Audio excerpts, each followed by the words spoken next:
मेझोर झोरले जतौ समिङ भाव मगर म्युजियम च्यानलाङ ढलिङ ढलिङ बनिटाले मगर म्युजियम च्यानल मगर जातिका भाषा संस्कार संस्कृति र मगर जातिसँग सम्बन्धित विभिन्न विषयवस्तुहरू लिएर आउने गर्दछौँ। आजको भिडियोमा भने मगर भाषामा मात्र केन्द्रित नभएर विशेषतः मातृभाषामा केन्द्रित हुनेछौँ। मातृभाषामा रहेको विशेष भिडियो आजको भिडियो रहनेछ। अन्तिमसम्म यहाँहरूले हेरेर साथ दिनुहुनेछ। सर्वप्रथम मगर म्युजियम यस च्यानललाई सब्सक्राइब पनि गरिदिनुहोला। आजको भिडियो रहेको छ मातृभाषामा पाठ्यक्रम र पाठ्यपुस्तक तयारीको लागि भर्चुअल तालिमको अंश रहेको छ। भाषिक मानव अधिकार प्रतिष्ठान नेपालले जुन 15, 2020मा अर्थात् यही असार महिनाको 31 गते आयोजना गरेको उक्त भर्चुअल तालिमलाई यहाँ प्रस्तुत गर्नेछौँ। यसमा प्रशिक्षक हुनुहुन्थ्यो भाषाशास्त्री भाषाविद मातृभाषा अभियन्ता अमृत्युञ्जन तामाङ र त्यस्तै गरी यसको सहजकर्ता हुनुहुन्थ्यो नेपाल मगर लेखक सङ्घका अध्यक्ष विष्णुकुमार सिंहजाली मगर भने यसको आयोजना गरेको थियो भाषिक मानव अधिकार प्रतिष्ठान नेपालले।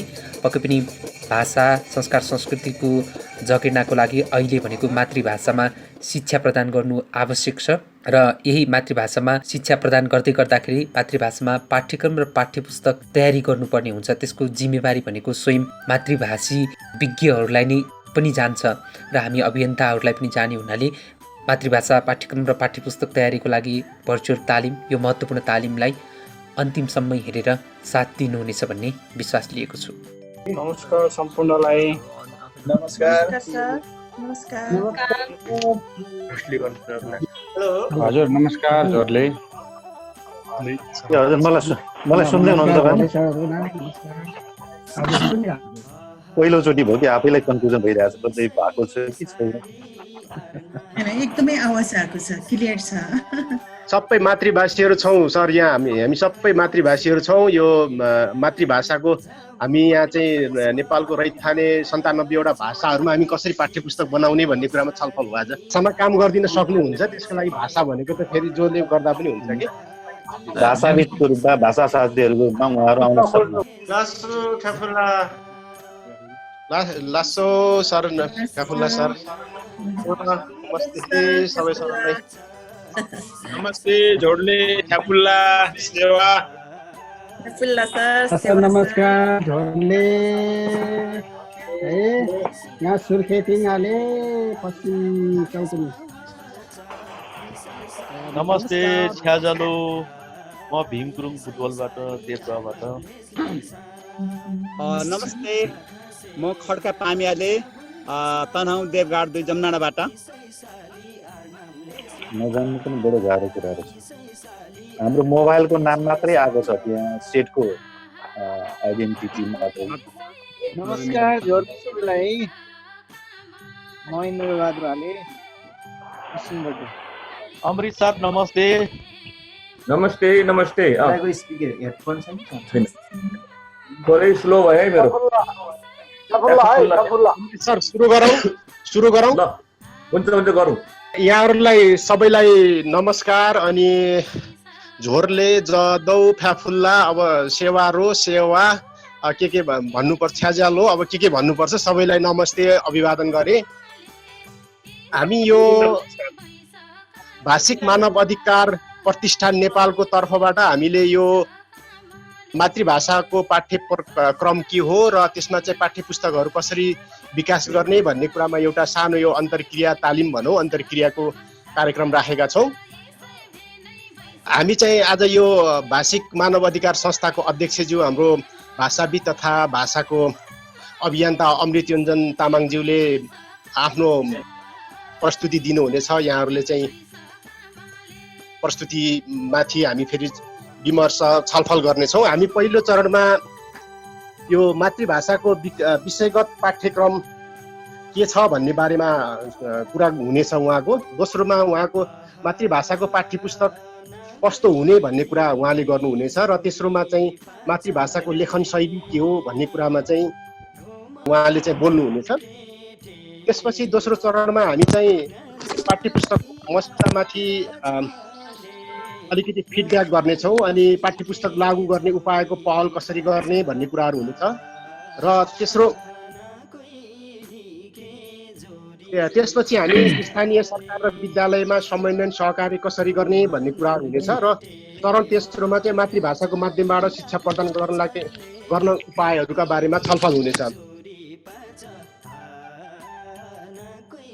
खासमा चाहिँ अब यो अहिलेको परिस्थिति चाहिँ के छ भने यो अब देशमा पनि हामीले सङ्घीय गणतन्त्र लागू भएपछि संविधान र शिक्षा ऐनहरूले मातृभाषाको पाठ्य पुस्तक बनाएर लागू गर्ने स्थानीय निकायलाई जिम्मा दिएको छ र पहिले जस्तो आदिवासी जनजाति लगायत अन्य मातृभाषीहरूको भाषा आन्दोलन केन्द्रमा भन्दा पनि अब स्थानीय निकायहरूमा हुने देखिन्छ। यसकारणले गर्दाखेरि यसको लागि पनि अब हामी स्थानीय निकायहरूमा कति तयार छौँ त भनेर यो चाहिँ केही त्यसको लागि केही गर्न सकिन्छ कि भनेर चाहिँ यो हामीले सुरु गरिएको हो। र अब धेरै कुरा नगरिकन म आजको यस अन्तर्क्रिया कार्यक्रम अथवा यस तालिम सेसनलाई अगाडि बढाउनु हुन म अमृत योन्जनज्यूलाई आग्रह गर्दछु। म्युट छ, अनम्युट गरिदिनु होला सर। अमृत सर, ल सर अगाडि जानु होला। धन्यवाद है। मैले सबैले नमस्ते गरेँ आफ्नो तर्फबाट। अनि फ्याफुल्ला भने झर्ले पनि जोजोलामा पनि छन्, सेवा पाउलागी गोर्लागी छाजालो नमस्ते सलाम वालेकुम। अनि कसैको छुटेको भयो भने फेरि माफी माग्दै है। यो बहुभाषिक देशमा बहुभाषिक सलाम गरेँ मैले है त। हामी यो अहिले 4 चरणमा गर्नु पाए हुने भन्ने हो। त्यसो भए पनि आज चाहिँ म मातृभाषाको विषयगत पाठ्यक्रम र पाठ्यपुस्तकको बारेमा कुरा गर्ने हो। अनि हाम्रो छलफल गरेर अर्को हप्ता नै हुन्छ होला। अनि त्यसपछि र तेस्रो चौथो 4 पटक चाहिँ प्रस्तुत गर्नु पायो भने हामी धेरै कुरामा छर्लङ्ग हुन्छ होला लागिरहेछ मलाई। दोस्रो पटकमा चाहिँ पाठ्यपुस्तक निर्माणको लागि चाहिँ हामी मस्यौदा हुन्छ तपाईँले गरिसकेपछि यसको लागि फिडब्याकको कुरा गर्छौँ, त्यसपछि यसको उपायको कुरा गर्छौँ र तेस्रो चरणमा गएर चाहिँ यसको माध्यमको पनि आवश्यक छ र अरू कुराहरू। यो कुरा तपाईँले यसलाई चाहिँ कपी एन्ड पेस्ट गरे पनि हुन्छ। आजको छलफलमा चाहिँ म फोटोमा भाषाको विषयगत पाठ्यक्रमको ढाँचाको बारेमा कुरा गर्छु। यो धेरै महत्त्वपूर्ण छ। यो सामान्य पनि कुरा हो, तर हामी के गरिरहेछौँ भनेदेखि एउटा ठुलो आकाश जस्तो हामी लागिरहेको छ। यसको सामान्य ढाँचा तयार गर्नुपर्ने हुन्छ र यसमा म 30 मिनटमा आफ्नो कुरा राखिसकेको छु। तपाईँहरूको लागि छलफल गराउँछु। त्यसपछि म मातृभाषा विषयको पाठ्यपुस्तक कसरी निर्माण गर्ने यसबारेमा छलफल गराउँछु। त्यसपछि अलिकति भाषाको लेखन शैली कुरा गर्छु। अब मैले मूल रूपमा यो दुईवटा कुरा तपाईँले याद गर्नुपर्छ। यो मेरो प्रस्तुतिको आधार चाहिँ आधारभूत तह कक्षा 1-3 को पाठ्यक्रममा आधारित छ। यहाँ चाहिँ मातृभाषाको बारेमा धेरै कुरा बोलेको छैन, तर आधारभूत कुरा बोलेको छ। यो पछिल्लो आधारभूत तहको पछिल्लो डकुमेन्ट हो नेपाल सरकारको पाठ्यक्रम विकास केन्द्रको हो भने अर्को चाहिँ मातृभाषाको नमुना पाठ्यक्रम तथा पाठ्यपुस्तक विकास निर्देशिका कक्षा 1-5 को यो 64 सालमा तयार गरेको हो। यो दुईटाको आधारलाई मैले अलिकति यो आधार चाहिँ सरकारी आधार भएकोले यसलाई हामी जान्नुपर्ने हुन्छ। यो तपाईँले CDC को अनलाइनमा वेबसाइटमा यो तपाईँले डाउनलोड गरेर पछि हेर्नुपर्ने हुन्छ। त्यसपछि अर्को दुईटा महत्त्वपूर्ण आधार छ नेपाल सरकारको पाठ्यक्रम विकास केन्द्रको। यो चाहिँ स्थानीय पाठ्यक्रम विकास तथा कार्यान्वयन निर्देशिका छ, मार्गदर्शन छ। यसमा चाहिँ मातृभाषा सहित भनेको छ। यहाँ चाहिँ मातृभाषाको लागि पाठ्यक्रम कसरी बनाउने, पाठ्यपुस्तक कसरी बनाउने भनेको छ। यो 2076 सालको पछिल्लो डकुमेन्ट हो। यो चाहिँ तपाईँहरूले पाठ्यक्रम विकास केन्द्रको CDC को वेबसाइटबाट डाउनलोड गरेर हेर्नु अति आवश्यक छ। तपाईँहरूले हेर्नुपर्छ र हेर्नु होला। त्यसपछि अर्को चाहिँ महत्त्वपूर्ण पाठ हो विद्यालय शिक्षाको राष्ट्रिय पाठ्यक्रम प्रारूप 2076 छ। यो राष्ट्रिय पाठ्यक्रम प्रारूप चाहिँ नेपाल सरकारको यो आधिकारिक डकुमेन्ट मान्छ। यहाँ पनि मातृभाषाको शिक्षाको बारेमा यसैले धेरै कुरा खोल्छ। यसैले आधार मानेर पाठ्यक्रमहरू बनेको हुन्छन्, पाठ्यपुस्तक बनाएको हुन्छन्। त्यसैले यो पाठ्यक्रम चाहिँ हामीले हेर्नु आवश्यक छ। मातृभाषाको पाठ्यक्रम पाठ्यपुस्तकहरू हामी आफै पनि बनाउन सक्छौँ। नेपाल सरकारको बहुभाषिक शिक्षा कार्यक्रम चलिरहेको बेलामा म त्यस कार्यक्रमको एज अ राष्ट्रिय प्राविधिक सल्लाहकारको हैसियतले म विभिन्न जिल्लामा र विभिन्न मातृभाषी समुदायमा पुगेँ, जहाँ 8वटा मातृभाषी समुदायमा मल्टिलिङ्गुअल एजुकेसन मातृभाषामा शिक्षा प्रारम्भ भएको थियो। त्यस्तो बेला चाहिँ समुदाय आफैले बनाएका विभिन्न 8वटा भाषामा बनाएको पाठ्यपुस्तक तपाईँले हेर्न सक्नुहुन्छ। त्यसरी पनि हामी काम गर्न सक्छौँ, किनकि पाठ्यक्रम पाठ्य सामग्री सन्दर्भ सामग्री हामी आफै समुदायले आफै बनाउन सकिन्छ भन्ने एउटा आधार हो यो।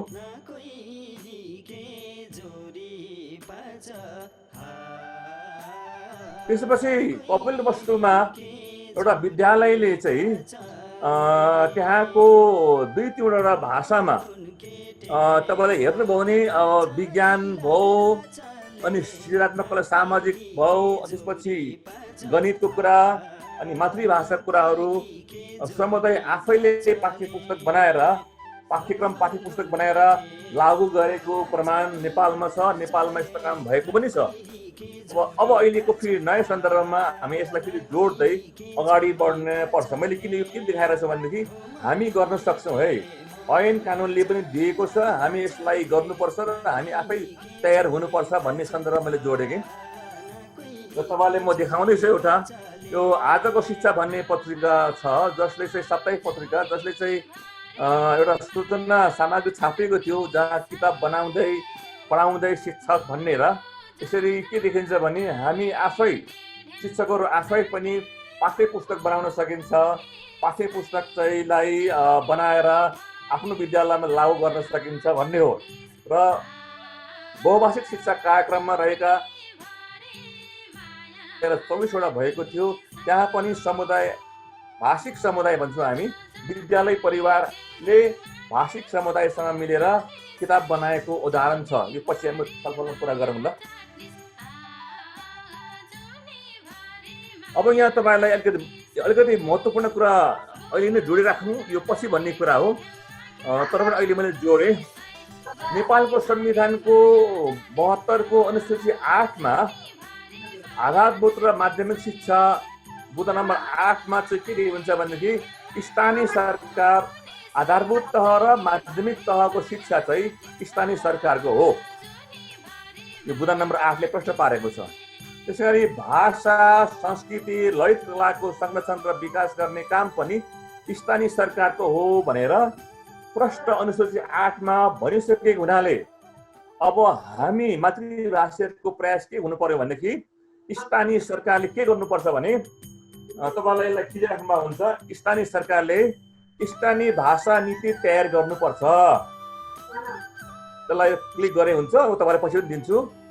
1 नम्बरमा स्थानीय भाषा नीति चाहिँ कतिवटा भाषा छ त्यो गाउँपालिकाभरि नगरपालिकाभरि त्यसको अध्ययन अनुसन्धान गरेर त्यसको पोलिसी बनाउनु पर्छ।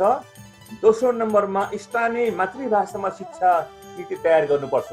प्रत्येक स्थानीय सरकारले स्थानीय मातृभाषामा शिक्षा कस्तो हुने भनेर तयारी गर्नुपर्छ। यो तयारी गर्ने क्रममा चाहिँ उसले के गर्छ भने नेपालको संविधान, शिक्षा ऐन, नीति निर्देशिका र अन्तर्राष्ट्रिय सन्धि सम्झौतालाई हेरेर उसले यो काम गर्नुपर्दछ। त्यसै गरी बुँदा नम्बर 22मा भाषा संस्कृति र ललित कलाको संरक्षण र विकास गर्ने अधिकार चाहिँ स्थानीय सरकारसँग भएको हुनाले त्यसको लागि चाहिँ आफ्ना गाउँपालिका नगरपालिकामा स्थानीय सरकारले भाषा संस्कृति र ललित कला प्रज्ञा प्रतिष्ठान बनाउने नीति तथा निर्देशिका तयार गर्नुपर्छ। यो 3टा काम चाहिँ हामीले स्थानीय सरकारलाई भन्नुपर्छ। एउटा चाहिँ गाउँपालिका नगरपालिका तहमा प्रज्ञा प्रतिष्ठान बनाउने, त्यो प्रतिष्ठानले चाहिँ भाषा संस्कृति र ललित कलाको विकासको कुरा गर्छ। यसको लागि चाहिँ स्थानीय सरकार र हामी मातृभाषी समुदाय पनि तयार हुनुपर्छ। र मैले अन्तमा लेखेको छु, जनस्तरबाट विद्यालय तहमा गाउँपालिका गाउँपालिका नगरपालिका तहमा र जिल्ला तह पनि क्रिटिकल मास या चाहिँ निचोड शक्ति तयार गरेर स्थानीय सरकारलाई हातेमालो गर्दै यो 3टा माथिको 3टा नीति भाषा नीति, मातृभाषामा शिक्षा नीति र गाउँपालिका नगरपालिका तहमा प्रज्ञा प्रतिष्ठान बनाउनुलाई पहल गर्नुपर्छ। मैले यी तीनटा कुरालाई तपाईहरुलाई भने अब म पाठ्यक्रममा जान्छु। पाठ्यक्रम बनाउँदाखेरि विशेष गरी मैले यहाँ तामाङ भाषाको पाठ्यक्रम बनाएको छु। अब तपाईले यहाँ तामाङ भाषाको ठाउँमा तामाङलाई हटाएर आफ्नो भाषाको नाम लेखी पुग्छ,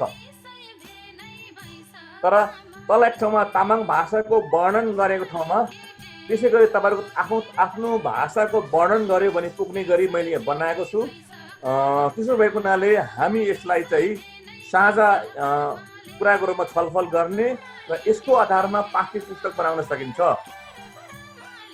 अनि दुईमा चाहिँ आधारभूत तह कक्षा 1 देखि 3 मा तामाङ भाषाको क्षमता के हुने, अर्थात् कक्षा 3 पढिसकेपछि त्यो बाल बालिकाले क्षमता कसरी विकास गर्छ, कुन कुरा चाहिँ उसले बुझ्दछ भन्ने हुन्छ। त्यसपछि 2-3 मा चाहिँ तामाङ भाषाको सिप विकास, बाल बालिकालाई कक्षा 3 सम्म पढाउने भनेको 4वटा कुरा हो, सुनाइ, बोलाइ, पढाइ र लेखाइ। यो 4वटा कुरालाई कसरी यसलाई पठन पाठन गर्ने यस बारेमा हाम्रो पाठ्यक्रमले बोल्नुपर्ने हुन्छ। त्यसपछि मातृभाषाका कक्षागत सिकाइ उपलब्धि के हुने, अर्थात् कक्षा 1 मा उपलब्धि के हुने, 2 मा के हुने, 3 मा के हुने, यसको बारेमा म तपाईलाई अहिले देखाउँछु। यो पाठ्यक्रमको यो कन्टेन्ट मात्रै हो। त्यसैगरी भाषिक सिपको आधारमा पाठ्यभार निर्धारण गर्दाखेरि कसरी निर्धारण गर्ने र सहजीकरण अर्थात् शिक्षण प्रक्रिया के हुने र मूल्याङ्कन कसरी गर्ने भन्ने कुरा गर्छु। र दोस्रोमा मातृभाषाको पाठ्य पुस्तक बनाउँदाखेरि चाहिँ पाठ्य पुस्तकको आकार प्रकार कस्तो हुने, पाठ्य पुस्तकको विषयवस्तु के हुने, पाठ्य पुस्तकमा चित्र र विषयवस्तुको अनुपात कति हुने, पाठ्य पुस्तकको वर्णको आकार भनेको चाहिँ फन्ट साइज कति हुनुपर्छ, मातृभाषाको पाठ्य पुस्तकको विषयवस्तु क्षेत्र र क्रमतालिका कस्तो हुन्छ, पाठ्य पुस्तक निर्माणको लागि कक्षागत विषयसूची कस्तो हुनुपर्छ र अन्य के कुरामा ध्यान दिनुपर्छ, यो कुरा म तपाईहरुलाई ध्यान दिन चाहन्छु।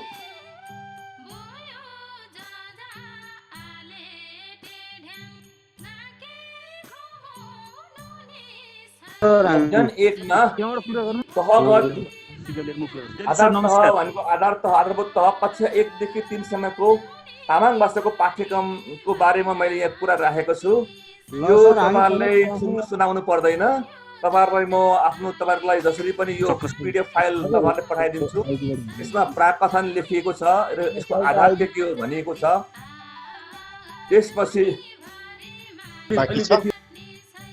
अमृत सर अब 5 मिनेट दिनुहोस्, त्यसपछि हामी फेरि रिकनेक्ट गर्नुपर्छ। अनि यो अघि नै यो किताबको माथि कन्टेन्ट यस्तो हुन्छ र म कहाँ जाँदैछु भने म बोल्दैछु यो आधारभूत तह कक्षा 1 को तामाङ भाषाको विषय पाठ्यक्रमको पुस्तकको हो। यो तामाङ भाषा ठाउँमा तपाईले आफ्नो भाषाको नाम राखे हुन्छ। यो प्राकथनको कुरा अब यो तपाईकै फाइल आउने भएकोले चिन्ता गर्नु परेन, म तपाईलाई पठाइदिन्छु। यो अनलाइनमा राख्ने सब धेरै मान्छे हातमा पुगोस् भन्ने हाम्रो धारणा रहेको छ। यहाँ चाहिँ के गर्नुपर्ने छ भने एक मातृभाषाको पाठ्यक्रम विकास लागि सैद्धान्तिक पक्षमा के छ भने यसमा चाहिँ दृष्टिकोण हुन आवश्यक छ। नेपाल सरकारले के भनेको छ भने समाजवाद उन्मुख सामाजिक न्यायमा आधारित समृद्ध राष्ट्र निर्माणको लागि सक्षम र प्रतिस्पर्धी नागरिक विकास गर्नु यसको मुख्य दृष्टिकोण हो भनेको हुनाले हामीलाई पनि यो दृष्टिकोण काम लाग्छ, यसैमा जानुपर्ने हुन्छ। त्यसपछि विद्यालय शिक्षाका राष्ट्रिय उद्देश्यहरू यहाँ कपी गरेको छ हुबहु, त्यो पनि हामीले हाम्रो पाठ्य पुस्तक निर्माणमा यो चाहिन्छ। म केही रेडहरू पढिदिन्छु। व्यक्तिको सामाजिकरणमा सहयोग गर्दै सामाजिक सद्भाव तथा सहिष्णुता र राष्ट्रिय एकता सुदृढ गर्न सहयोग पुर्याउने भन्ने 4 नम्बर बुँदा यसमा ध्यान दिनुपर्छ हामीले। म 6 नम्बर बुँदा पढ्छु। प्रत्येक व्यक्तिमा शान्ति, मानवाधिकार, समानता, समावेशिता र सामाजिक न्यायका मान्यता अनुसारको भाषाको आचरण विकास गरी समतामूलक, समावेशी, न्यायपूर्ण र समाजवाद उन्मुख राष्ट्र निर्माणमा मद्दत गर्ने यस्ता कुराहरूमा चाहिँ हाम्रो पाठ्यक्रममा रिफ्लेक्ट हुनुपर्छ भन्ने हो। यो हामी तपाईँलाई पठाइसकेपछि यसमा तपाईँले गरिसक्नुहुन्छ। अब यो 1-2मा मातृभाषाको पाठ्यपुस्तक पाठ्यवस्तु के हुने भन्ने हो। त्यसमा तपाईँले हेर्नुभयो भने विषय क्षेत्र, शिक्षा र पाठ्य सामग्री छ। विषय क्षेत्रमा हामीले मातृभाषी समुदायका घर परिवार, छर छिमेकी, स्थानीय लोक जीवनशैली, लोक परम्परा, लोक सम्पदा भनेको संस्कृति, भाषा, धर्म, चाडपर्व, वेशभूषा, तीर्थस्थल, पेसा, व्यवसाय, शैक्षिक विविधता, जैविक विविधता, वातावरण, पर्यटन आदि क्षेत्रका विषयवस्तु हाम्रो पाठ्यपुस्तकमा समेट्न सकिन्छ। यो नेपाल सरकारकै यसमा नीति अन्तर्गत राखिएको छ। यो विधामा चाहिँ हामीले बाल गीत, यो कुरा चाहिँ यो विषय क्षेत्रलाई कसरी रिफ्लेक्ट गर्ने भने यी कुरालाई चाहिँ बाल गीतको माध्यमबाट, बाल कविताको माध्यमबाट, अनि बाल कथाको माध्यमबाट या बाल प्रबन्धको माध्यमबाट, त्यसै गरी बाल संवाद, यो जीवनी, चिठी, उखान टुक्का, गाउँखाने कथा आदि माध्यमबाट यो हाम्रो विषय क्षेत्रलाई रिफ्लेक्ट गर्नुपर्ने हुन्छ, तयार गर्नुपर्ने हुन्छ। पाठ्य सामग्रीमा चाहिँ पाठ्यपुस्तक पुरा चाहियो, पाठ्य सामग्रीहरू चाहियो, सन्दर्भ सामग्रीहरू, अनि पत्र पत्रिका, अनि वातावरण आदि पनि राख्नुपर्ने हुन्छ। यी कुरामा राखेर हाम्रो पाठ्यपुस्तक बनाउनु पर्ने हुन्छ। तर यो पाठ्यपुस्तक बनाउँदाखेरि पाठ्यक्रममा यसलाई करिकुलममा यसलाई राख्न सकेन भने फेरि पाठ्यक्रममा राख्नेसम्म हुँदैन। त्यस कारणले जे लेख्ने चाहेको छ किताबमा त्यो कुरा चाहिँ हामीले पाठ्यक्रममा राखिसक्नुपर्छ।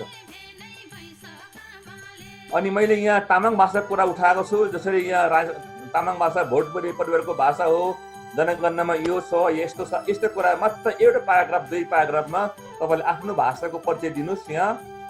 त्यसै गरी त्यो आधारभूत तह कक्षा 1-3मा तामाङ भाषाको सक्षमता, यो किताब कक्षा 3सम्म पढेपछि बालबालिकामा के खालका सक्षमता विकास हुन्छ यस बारेमा यहाँ कुरा उठाएको छ। यो तपाईँहरूले राख्नु परेन हैन, म तपाईँहरूलाई पठाइदिन्छु, तपाईँलाई फोटो खिचिदिनुहुन्छ। त्यसरी हाम्रो बालबालिकाहरू चाहिँ यो गर्न सक्नेछन् भनेर चाहिँ पाठ्यक्रममा राख्नुपर्ने हुन्छ। त्यसै गरी तामाङ भाषाका सिपगत इकाइ के सिप सिकाउने भन्ने कुरा चाहिँ हामीलाई सबैलाई थाहा छ। त्यसमा चाहिँ 4वटा सिप हुन्छ। यो शिक्षाको कुरा हो, सुनाइ, बोलाइ, पढाइ र लेखाइ। यो क्रममा बच्चाले के कुरा सुन्ने, कस्तो कुराहरू बोल्न लगाउने या बोल्ने, के कुरा पढ्ने र के कुरा लेख्ने, यी 4वटा सिप चाहिँ बालबालिकालाई सिकाउनु पर्ने हुन्छ। सुनाइ, बोलाइ, पढाइ, लेखाइ यो शिक्षाको सामान्य नीतिभित्र हाम्रो मातृभाषाको पाठ्यपुस्तक जोडी पाचाले